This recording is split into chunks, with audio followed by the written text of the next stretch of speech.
Hey folks, this is Timandra Whitecastle. I just want to let you know that the third book in my Living Blade trilogy is out. That means the trilogy is concluded, and it's called Mother of Slag, and this title is fully intentional. Warning, the following may contain chimney cats. Join fantasy authors Phil Tucker, Timandra Whitecastle, David Benem, Benedict Patrick, and Josiah Bancroft as they roll dice and take on the bad guys in a game of Dungeons and Dragons. 5 authors, 5 worlds, 1 adventure. It's time to get crit-faced.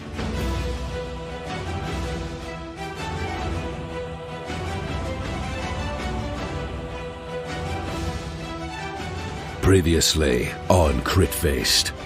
Having been detained in the town jail while the burgomaster takes part in the Festival of the Blazing Sun, Lord Talfrin has used a magical charm to convince Malik, one of the Baron's aides, to let them free. They follow him. Okay. Outside. So Lord Talfrin, some pirate techniques, if you will. I shoot a firebolt off immediately.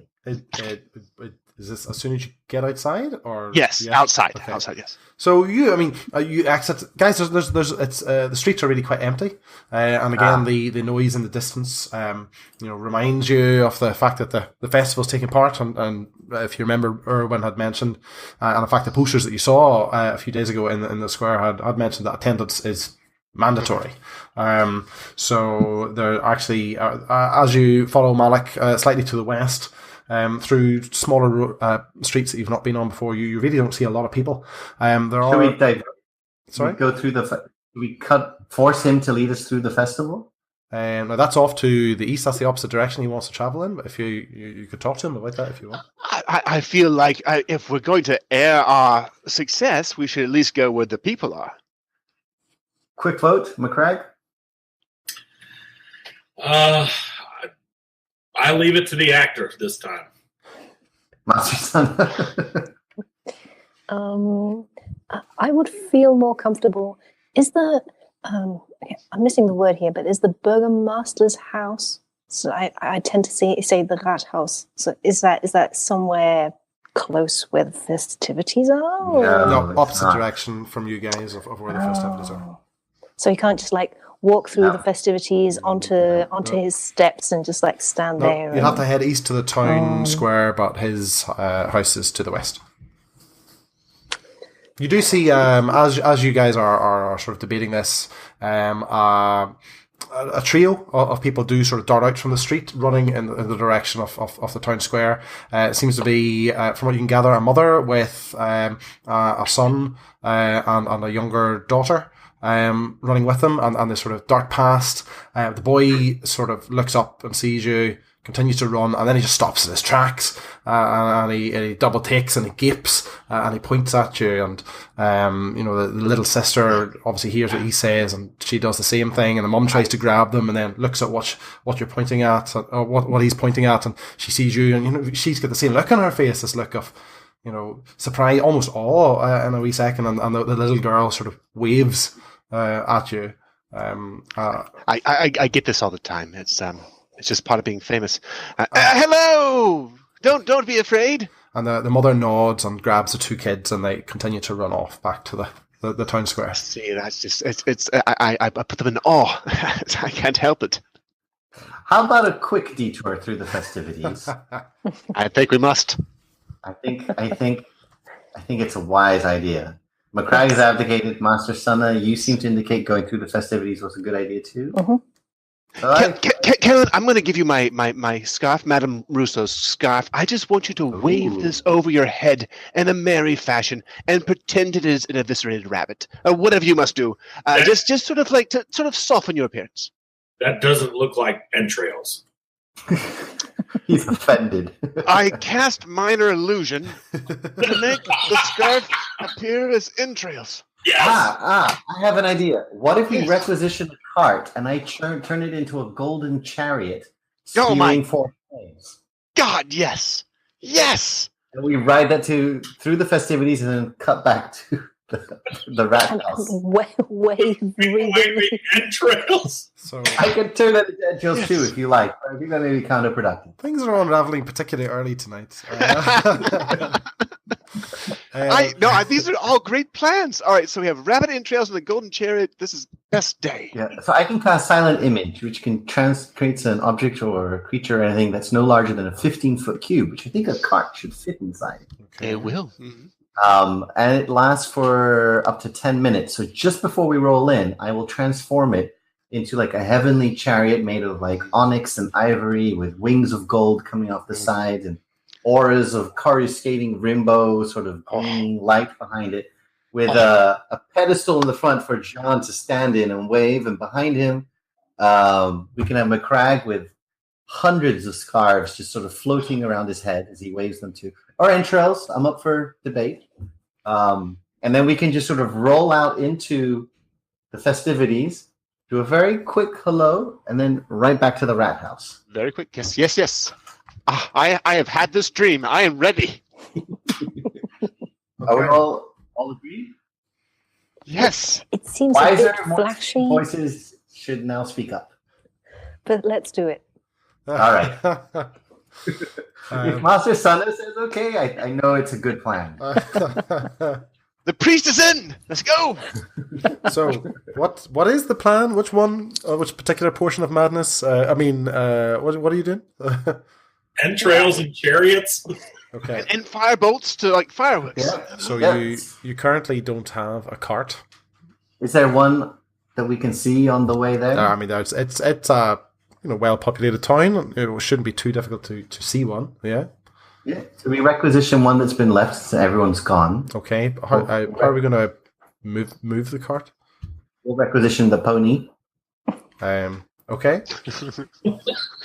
And Yes. Okay. we'll return it. Let's go We'll for it. return it. Yep. And then I Master turn Son it is at the okay last. with this? Yeah. I think it's more traditional to use a pumpkin and mice, but I'm just gonna go with it. Okay. That's fine. That's fine. And then just before we turn the corner into the festivities, I transform the cart into this, this incredible chariot with the pony. Also, it gets transformed into a unicorn, and then we all ride up. Master Malik, I'm gonna pull him up on there with us so he could wave to the crowd too.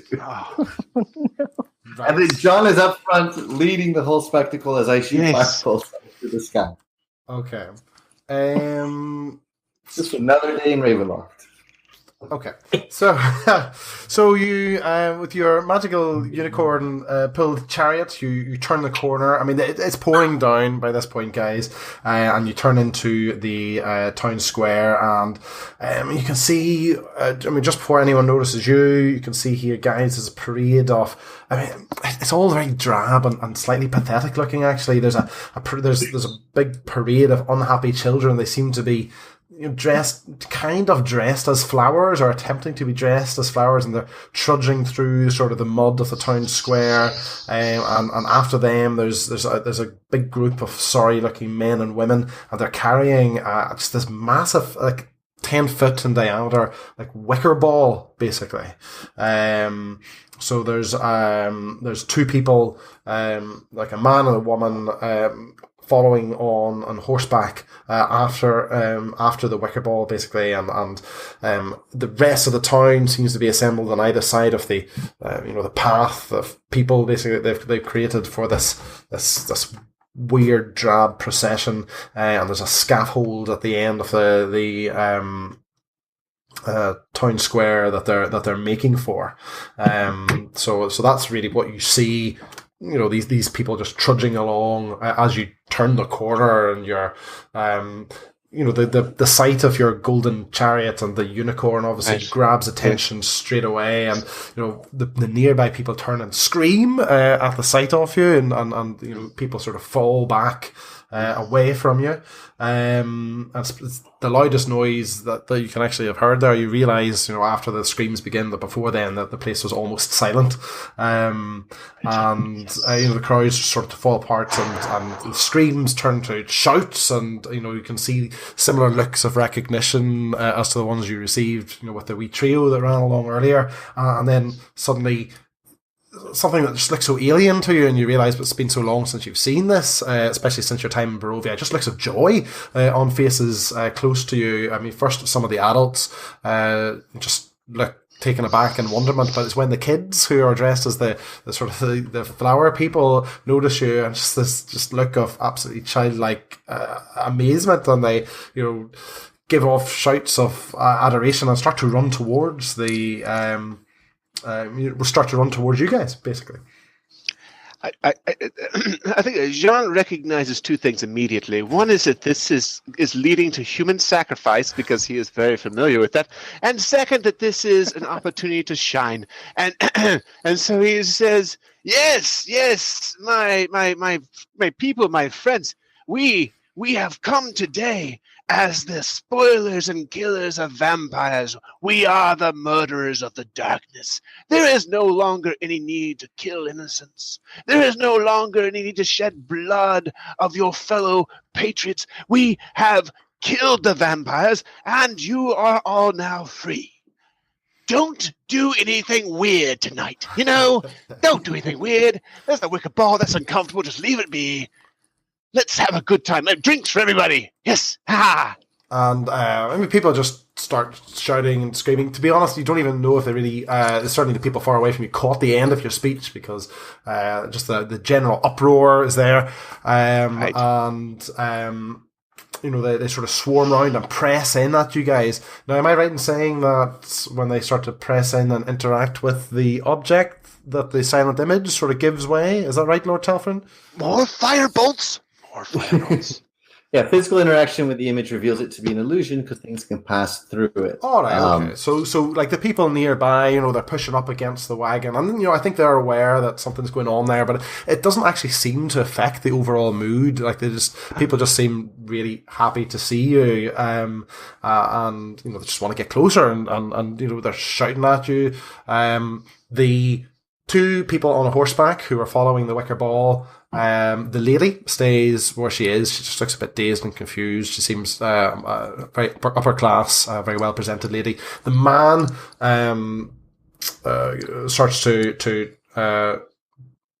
urge his horse on towards you, and the crowd sort of parts like a knife through warm bread as they realise that he's making his way towards you. So he's a bit of an older guy with a sort of a well kept but quite long, sort of greasy beard, almost in a way. He's wearing an iron breastplate, and he his rapier at his side, and he looks at you sternly as he trots the horse forward, almost considering what's happening here. You can see as he's moving through the crowd, as the crowd's opening up before him, he's looking at the people there, and he's noticing their reaction to you guys, and he trots the horse beside you, turns it around, and looks at the people, and this huge grin sprouts over his face, and he raises his two hands in the air, and he shouts out, "All will be well! Look, citizens of Vallaki, look at how fantastic a festival we have arranged this week. The heroes of the Silver Dragon themselves have come to take part in these festivities with you. Let's hear it now for the heroes." And everyone just erupts into this massive, shouts of adoration and glee. As that's happening, you can see that the man beside you, who clearly is the Baron, is directing the guardsmen, and you can see them at the edge of the festivities, and they are coaxing everyone back into position. The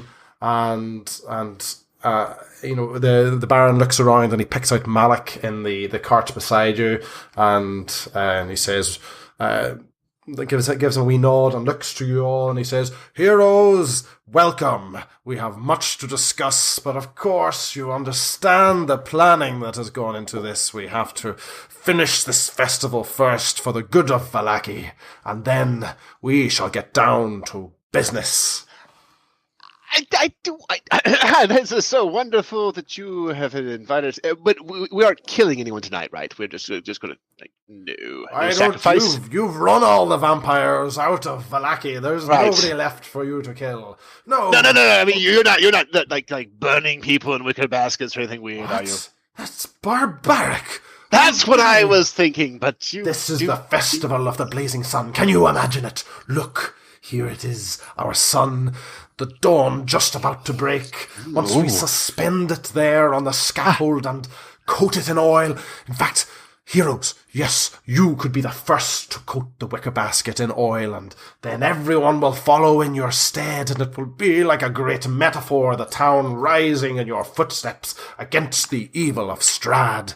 Can you imagine the sense of empowerment you will give? Yes. We're all fans of metaphors here, as long as there's no burning people. So that's wonderful to hear. Yes, I think. But you know what? We actually have to be somewhere in like 2 minutes. Just for no reason. But we'll meet you at your house. And this has been such a thing. The Baron turns to the populace and he says, "Good people of Vallaki, I have great news.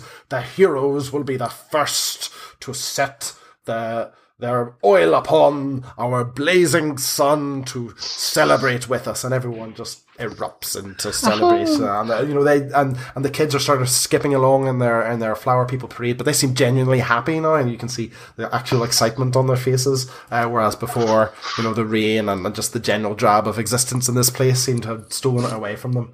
And the Baron beckons you to follow him through the crowd. Yes, Lord Taffrin. So, we are experts at burning stuff, so I find this hard to resist. Yeah. The illusion will melt before. No, because we will dismount from our winged chariot to lead the flower children, holding hands celebratorily above our heads, and I will send the chariot off down a lane with Malik out of sight. Oh, okay. Yes, this sounds good. All right, very good plan. So we dismount and we join the children in festive dance, leading the thing towards wherever the sun is going to burn. And I have Malik steer the unicorn chariot out of sight where it reverts into a car. Okay. So, an actual festive atmosphere now is people just seem awestruck to see you. And you can hear, them whispering along and say, "There's the one with blessed by the morning Lord," and stuff like that. And, the kids, you can feel their hands trembling as you take hold of them. So it's sort of skipping along with you, and the wicker basket, the men and the women sort of hauling the wicker basket, they bring it up to the scaffold, and they hoist it up high with pulleys, and they pull this massive wooden orb above, and the burgomaster comes to each of you and he gives you a small flask of oil, and he turns, and obviously for the sake of the crowd more than yourselves, he says, "Heroes of the Silver Dragon, take aim now and take your best shot at our blazing sun." And there's definitely no people in there, no children, no weird things like that. Don't say.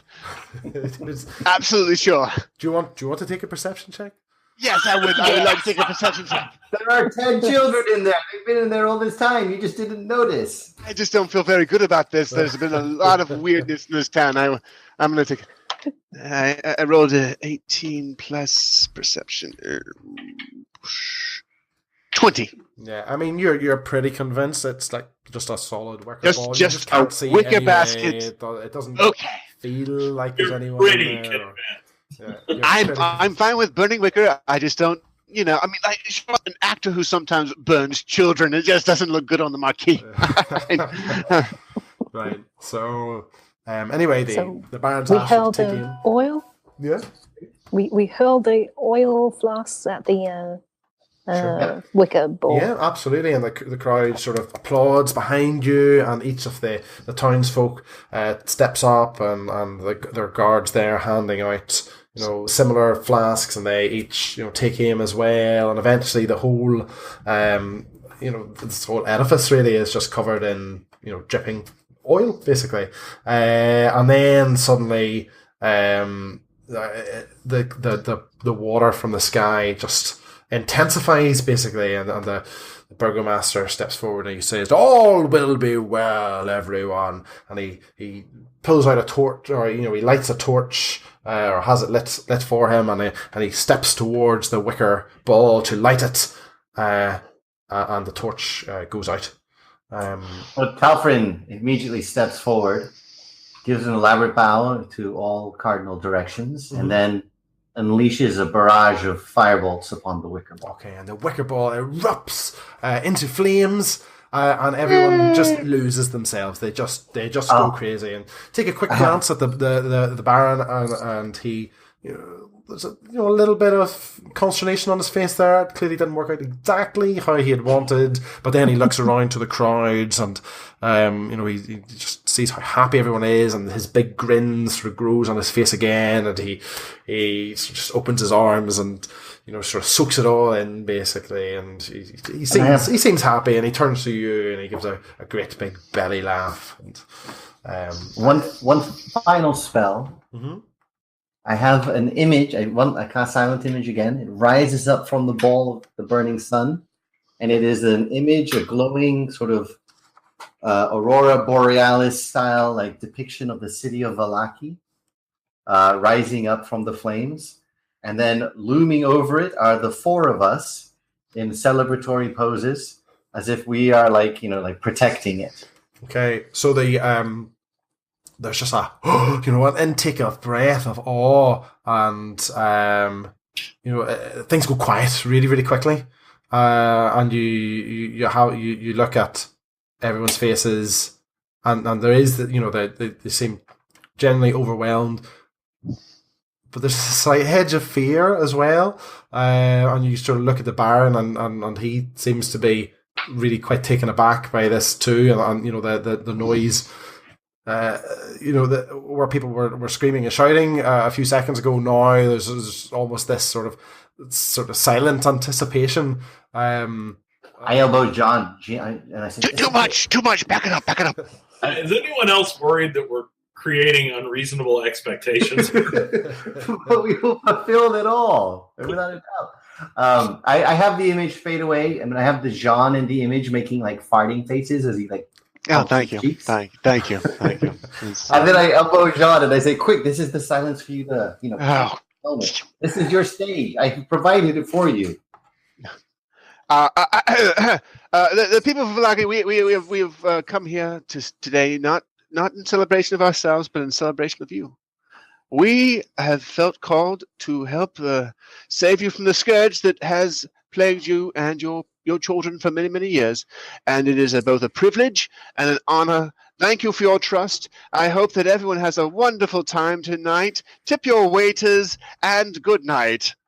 Okay. And thank you to the Baron, and I clap towards the Baron. And that seems to be what the crowd needed to get going again, and they break back into these smiles again. They're enjoying it all. They start applauding, and the Baron turns to the crowd and he says, "And you hear that?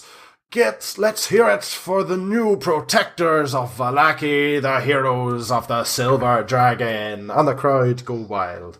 The Baron kind of starts shaking hands a little bit in front, and then he turns to you and he says, really, this is kind of the end of it. I would tend to make my exit at this point and let the guards help clean up and dissipate everyone. Shall we make our way back to enjoy some of the finer festivities we have on hand at my house? Yes, I think we can all agree on that. Master Sir, would you like to lead the way? Do we know why he's referring to us as the heroes of the Silver Dragon? I don't think you have any idea. I'll ask the Baron. You keep referring to us as heroes of the Silver Dragon. Does that have any special meaning? We're not aware of that. Yes, I was doing my best to think up of something. I mean, from what I could gather from my people, you didn't really have a collective name for your group, and I thought it would be a good way to sum you up. There's some old legend of the Silver Dragon Order opposing Strahd at some point in the history of the land, and I thought it would work well. We had a very popular festival a few years ago, the Festival of the Silver Dragon, and I thought the connotations would work well, and it seems to have been achieved. Well done. Do you have knowledge of that order that battled Strahd? No, I mean, it's total stuff and nonsense, but the people love it, and they love you, and it just goes together perfectly. Okay, fine. So So you get led along. The Baron, he talks to you, and then he kind of jumps on his horse and trots ahead, speaking with his wife. And there's a couple of guards in between now, and you're sort of separated. Malik, you can see, is separate from you guys as well. Lord Talfin, you realise that at this point, Malik's spell has worn off, and you can see that he sort of becomes aware of what has happened, and he shoots you dark glances, and he's walking along, whereas the Baron obviously is trotting slowly on his horse, and Malik runs up to him and tugs at the Baron's trousers and tries to get his attention, but you can see the Baron's very dismissive of what Malik is saying, and eventually says some harsh words to the man, and Malik sort of backs off and sort of blends into the back of the procession. But eventually you get led around to this mansion. It's like a townhouse. So the sort of plastered stone on the wall. I mean, it's not in great repair. It's kind of been neglected a bit. It's not like, again, the homes of the village of Barovia, where it's not neglected through attack or anything. It's just maybe not had the attention put on it as maybe some of the homes back in the lands you come from might have been. All the windows are draped, covering all the windows. There's a big large double door entrance that you're taken through, and you get led into this really grand sort of foyer, guys. There's a big wide staircase heading upstairs, nice sculpted railings, stuff, long carpeted hall sort of leading down the length of the mansion. You can see there's a few doors here. There's bundles of twigs against the walls here at the entranceway, and you realise that it's kind of sort of wicker twigs, so it's maybe remnants of something that was happening to get the Festival of the Blazing Sun going. You can tell this is like the most opulent place that you've ever been in. I mean, obviously you were at Irina and Ismark's home back in Barovia, but it was in serious disrepair just through neglect, and also just through the ravages of Strahd's attacks. This place is old, but it seems to be tended well. It's got some nice paintings on the wall. It feels warm, which is nice as well. And the Baron, his wife, hasn't really said that much. She sort of nods to him, seems to exchange some kind of pleasant words, and she heads off into a room, and the Baron sort of gestures for you to join him in his den. So he ushers you into just this sort of cozy room that sort of reeks of pipe smoke. There's a big brown bear mounted on sort of an angry looking brown bear's head mounted on one of the walls, and you can tell this is kind of his sort of gentleman's room. There's a few finely covered chairs here that he gestures for you to have a seat in. So, welcome at last to my home, heroes. It's quite lovely. It's quite a home. As lovely. Yes, you must be famished after that display. Excuse me. Yes. And he rings a little bell, and this sort of portly woman sort of comes through wearing a chef's apron, and he says, Martha, see to my guests. Bring us food and drink. She nods. She seems to have a bit of a tick going on there. She nods and takes off back through the room, and he claps his hands. He's still wearing his armor. He's still wearing his breastplate. He's still got his sword at his side, and he puts his hands on his hips, and he says, "Well, look at you here in my home, saving my town for me, heroes. This is quite an honor. All indeed is well in Vallaki tonight. I have decided on next week's festivity, we will renew the Festival of the Silver Dragon. It shall be a celebration of yourselves. Yes, I see. Well, now. it's about damn time. What shall we do? What do you think?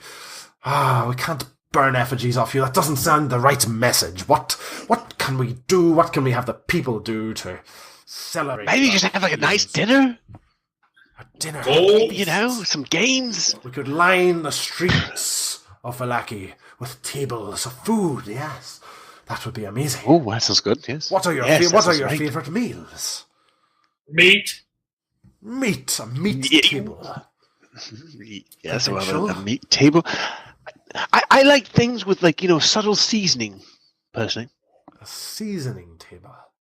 I see. Yes, like, just a little, like a star anise, or just a little nutmeg. It could be on this sort of spinach or a kale dish. I'm not saying I'm exclusively like attuned to like your vegetables, but something like you put a little bit of effort into it. Not just just throw a slab of meat into a cauldron and hope it turns out well. I see. I'll see what we can do. Martha is certainly adept at turning her hand to these things. What Martha about looks you, lovely. Monk? She looked I a fetching don't lady. know I'd your be name. I'm not. Oh. What about you, Monk? What, your order doesn't restrict you to some kind of unusual diet that we could celebrate with, does it? No, but I would prefer not to have a celebration next week What? because, first of all, there's no way you can ever top the celebration today. Oh, we can always try. We must keep trying to keep But did you the evil see at bay. Genuine joy that the people had today? I know, it was amazing. We must build on that. We must consolidate it and ensure that Strahd can never again enter the hearts of the populace. Yes, I do If feel you that the town force them has turned a corner tonight. We must next continue to do week, so. it will die again. What you need to do is to allow them to be joyful in their own way. Oh, Do you want to? this is awful. Do you want to take are a you sure? do you want to take a persuasion check, Master Sonnet? No, because I always suffer persuasion. Everybody's hands has gone to their Oh no, I weapons. rolled a natural 20. A natural 20. Yay! And my persuasion is 1, so 21. Oh, but a natural 20. So you said that you want the populace to celebrate in their own way. Yes, I see. Maybe we could still have the festivity, but have it mean something different. And instead of gathering in the town square, we could say that the Order, the heroes of the Silver Dragon, have won you your freedom from Strahd. And next week, to celebrate them, you must do whatever you want to do. But we still want that table of meat. I see. It is unique. I can see the possibilities. I will have... And maybe also go to the Temple of the Morning Lord. We've been there just recently. No, we haven't. We have, actually, because that's where the bones were in the crypt. The ones that we're not mentioning. The secret ones that no one knows about. They were keeping them secret. Yeah. And maybe, just like support. Your faith is of the Morning Lord, and you must have the faith. Oh, yes. I mean, I pray to the Morning Lord all the time. Absolutely. I'm sure that's why you were sent to I me. do as well. I'm sure that's why you were sent to me. Oh, the things we will do. I've just realized, heroes, you're filthy. And we were in a cell just an hour ago. Say filthy? No, I mean, the people of this place, they've been hearing and dreaming of heroes all their lives, and heroes don't look like you do. I don't care for bathing. You look like... I'm not talking about bathing, but look at what you're wearing, your clothing. And you guys do realise that, you have had a very rough time of it over the last few weeks. Obviously, No. Yeah, I know. My cravat is just a sock I have tucked into my neck. I know. Obviously, your bodies Do and your I minds... still have the entrails? You could still We know, McBragg. We know. Your bodies and your minds have been, torn apart and repaired, but unfortunately your clothing has just not, it's just not able to do that. So, I mean, he's right. I mean, you're dressed in almost rags, like the cuts, and maybe there'll be rough stitches during your rests, but you do like a mess. Like, every single one of you, with the possible exception of Kellen, would be ashamed to show your faces, back home in the state that you're in. And he says, in the morning I shall have my tailor speak to you all, and he shall dress you in whatever you desire, whatever image we can present to the people of Vallaki of their heroes. We need to achieve it. Yes, I see it now. This is the best news ever. Yes, a tailor coming in the morning. I cannot think of a more happy phrase. Thank you. But we cannot wait around because we need to leave. Yes. But Lord Tappan steps in front of Master Sana. Well, actually, he moves his chair in front of hers. And he says, Baron, can I share something with you? Something that we heroes have discovered recently. Please do. Please treat me as your closest confidant. I am here to make sure that you can exercise your duties to protect us. Yes. We have come across a legend, a prophecy. Yes. That may, if we are able to fulfill it, may lend itself to discovering the greatest festival of all time. I see. And this festival has been lost to the mists of time. And if we can follow the clues, we may be able to unearth the details of this festival that could undo Strahd himself. So what I'm asking you is, as the heroes of Vallaki, yes, we think it's best to continue our quest to unearth the details of this festival, to bring it back immediately after the tailor comes in the morning. Yes. I mean, after that, post tailor, we would have to probably leave. Yeah. So unless it's like a brunch. No, I mean, I couldn't put you up in I lay a little longer? Oh, of course. I mean, Martha, in fact, I don't just want Martha to bring us snacks. Of course, you are staying for dinner. You will stay here tonight as well. We have guest rooms. Excuse me. See more of Martha, yes. He rings the bell and Martha comes in and he says, Martha, set a table for 6 tonight. My guests are staying. 7. I am particularly hungry. 7. Forget about snacks. We shall see to you, Master Mallarme. Was that correct?